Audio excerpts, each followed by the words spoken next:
സംഘർഷഭരിതമായ ദിവസങ്ങൾക്ക് ശേഷം ആശ്വാസം നൽകുന്ന ഒരു വാർത്തയാണ് പുറത്തുവരുന്നത്. ഹോർമൂസ് കടലിടുക്ക് തുറക്കാൻ ഇറാന് 5 ദിവസത്തെ സമയം കൂടി ട്രംപ് അനുവദിച്ചിരിക്കുന്നു. 48 മണിക്കൂറിനുള്ളിൽ ഹോർമൂസ് കടലിടുക്ക് തുറന്നില്ല എങ്കിൽ ഇറാന്റെ വൈദ്യുത നിലയങ്ങൾ ബോംബ് വയ്ക്കും എന്നായിരുന്നു ട്രംപിന്റെ ഭീഷണി. എന്നാൽ അതിനുശേഷം ഏകദേശം 2 ദിവസം കഴിഞ്ഞു. 2 ദിവസത്തിന് ശേഷമാണ് സോഷ്യൽ മീഡിയയിൽ ട്രംപിന്റെ പ്രസ്താവന വന്നിരിക്കുന്നത്. കൂടുതൽ ചർച്ചകൾക്ക് അനുവദിക്കുന്നതിനായി ആക്രമണങ്ങൾ 5 ദിവസത്തേക്ക് മാറ്റിവെച്ചു എന്നാണ് കഴിഞ്ഞ ദിവസം ട്രംപ് അറിയിച്ചിരിക്കുന്നത്. സംഘർഷത്തിന് സമ്പൂർണ്ണ പരിഹാരം ഉണ്ടാക്കുക എന്ന ലക്ഷ്യത്തോടെ ഇറാനുമായി നടത്തിയ 2 ദിവസത്തെ ചർച്ചയിൽ ക്രിയാത്മകമായ പുരോഗതി ഉണ്ടായി എന്നാണ് ഡൊണാൾഡ് ട്രംപ് പറഞ്ഞിരിക്കുന്നത്. ഇത് കണക്കിലെടുത്ത് ഹോർമൂസ് കടലിടുക്ക് തുറക്കാൻ 5 ദിവസത്തെ സമയം കൂടി ഇറാന് അനുവദിച്ചിരിക്കുന്നു. ഈ കാലയളവിൽ ഇറാന്റെ ഊർജ്ജ നിലയങ്ങൾ ആക്രമിക്കില്ല എന്ന് പ്രഖ്യാപിച്ച ട്രംപ് ഇത് സംബന്ധിച്ച ഉത്തരവ് യുദ്ധവകുപ്പിന് നൽകിയിട്ടുണ്ട് എന്നും ട്രൂത്ത് സോഷ്യലിൽ കുറിച്ചു. അമേരിക്കയും ഇറാനും പ്രധാന വിഷയങ്ങളിൽ ധാരണയിൽ എത്തിയെന്നും മരുമകൻ ജാരദ് കഷ്ണറും തന്റെ ഉപദേഷ്ടാവ് സ്റ്റീവ് വിറ്റെക്കാഫും ചർച്ചയുടെ ഭാഗമായി എന്നുമാണ് പിന്നീട് മാധ്യമങ്ങളെ അറിയിച്ചത്. എന്നാൽ ഇറാന്റെ ശക്തമായ താക്കീതിനെ തുടർന്ന് US പ്രസിഡന്റിന് പിന്തിരിയേണ്ടി വന്നു എന്നാണ് ഇറാന്റെ പ്രതികരണം. ട്രംപുമായി ഇറാന്റെ ഭാഗത്തു നിന്ന് ചർച്ച ഒന്നും ഉണ്ടായിട്ടില്ല എന്ന് ഇറാനിയൻ വാർത്താ ഏജൻസി റിപ്പോർട്ട് ചെയ്യുന്നു. 48 മണിക്കൂറിനുള്ളിൽ ഹോർമൂസ് തുറന്നില്ല എങ്കിൽ ഇറാന്റെ ഊർജ്ജ നിലയങ്ങൾ ആക്രമിക്കുമെന്ന് ട്രംപ് അന്ത്യശാസനത്തിന്റെ സമയപരിധി തിങ്കളാഴ്ച അർദ്ധരാത്രിയോടെ അവസാനിച്ചിരിക്കുകയാണ്. തങ്ങളുടെ ഊർജ്ജ നിലയങ്ങൾ ആക്രമിച്ചാൽ ഹോർമൂസ് അനിശ്ചിതകാലത്തേക്ക് പൂർണ്ണമായും അടച്ചിടുമെന്ന് ഇറാനും തിരിച്ചു മുന്നറിയിപ്പ് നൽകി.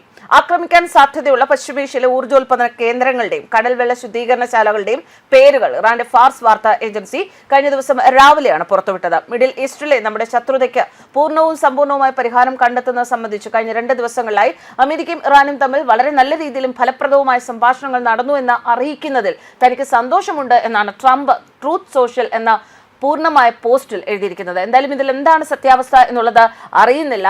ട്രംപ് പറയുന്നത് താൻ സംസാരിച്ചിട്ടുണ്ട്, 5 ദിവസം കൂടി ഒരു ദിവസങ്ങൾ കൊടുത്തിരിക്കുകയാണ്. പക്ഷേ അത് പൂർണ്ണമായും നിരസിക്കുകയാണ്. വരും ദിവസങ്ങളിൽ എന്താണ് ഇതിന്റെ സത്യാവസ്ഥ വരും മണിക്കൂറുകളിൽ അറിയാം എന്ന് തന്നെയാണ് പ്രതീക്ഷിക്കുന്നത്. ആഴ്ച മുഴുവൻ തുടരുന്ന ആഴത്തിലുള്ളതും വിശദവും ക്രിയാത്മകവുമായ സംഭാഷണങ്ങൾ, ഈ സംഭാഷണങ്ങളുടെ പോക്ക് അടിസ്ഥാനമാക്കി ഇറാനിയൻ വൈദ്യുത നിലയങ്ങൾക്കും ഊർജ്ജ അടിസ്ഥാന സൗകര്യങ്ങൾക്കും നേരെയുള്ള എല്ലാ സൈനിക ആക്രമണങ്ങളും 5 ദിവസത്തേക്ക് മാറ്റിവെക്കാൻ ഞാൻ യുദ്ധവകുപ്പിനോട് നിർദ്ദേശിച്ചിട്ടുണ്ട് എന്നാണ് ട്രംപിന്റെ വാക്കുകൾ.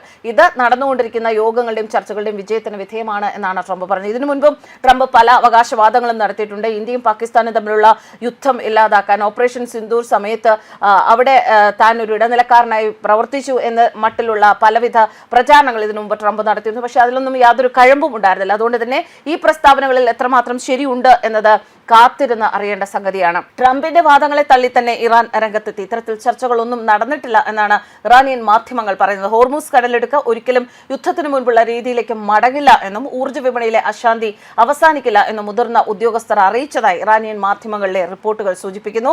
ട്രംപിന്റെ പ്രസ്താവന പുറത്തുവന്നതിന് പിന്നാലെ രാജ്യാന്തര വിപണിയിൽ ക്രൂഡ് ഓയിൽ വില 8% ഇടിഞ്ഞു. ഊർജ്ജ കേന്ദ്രങ്ങളെ ആക്രമിക്കില്ല എന്ന പ്രസ്താവന മേഖലയിൽ സമാധാനം പുനഃസ്ഥാപിക്കപ്പെടും എന്നാണ് നിക്ഷേപകർ കരുതുന്നത്.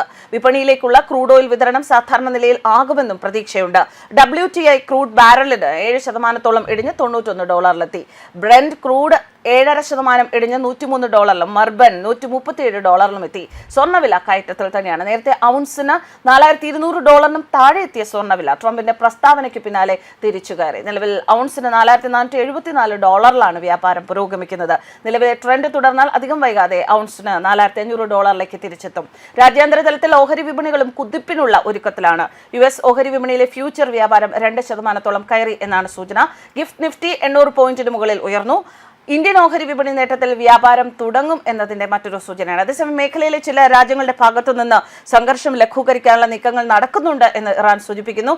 ഈ യുദ്ധം ആരംഭിച്ചത് ഞങ്ങൾ കാരണമായിട്ടല്ല, യുദ്ധം അവസാനിപ്പിക്കാൻ അഭ്യർത്ഥനകൾ നടത്തേണ്ടത് US-നോടാണ് എന്നും വിദേശകാര്യ മന്ത്രാലയം പ്രസ്താവനയിൽ പറയുന്നു. കൂടുതൽ വിശദമായ വിശദീകരണം ഇറാന്റെ ഭാഗത്തു നിന്ന് ഉടൻ തന്നെ ഉണ്ടാകുമെന്നാണ് വിവരം. പശ്ചിമേഷ്യയിലെ സംഘർഷത്തിന് പൂർണ്ണവും സമ്പൂർണ്ണമായ പരിഹാരം കണ്ടെത്തുന്നതിനെക്കുറിച്ച് ചർച്ചകൾ നടന്നിട്ടുണ്ട് എന്ന ഡൊണാൾഡ് ട്രംപിന്റെ വാക്കുകൾ പൂർണ്ണമായും വിശ്വാസത്തിൽ എടുക്കാതെ തന്നെയാണ് ഇപ്പോൾ ലോകം ഒരു സംശയദൃഷ്ടിയോടെ തന്നെയാണ് ട്രംപിന്റെ ഈ വാക്കുകൾ കൺസിഡർ ചെയ്യുന്നത്. News desk കർമ്മസ്.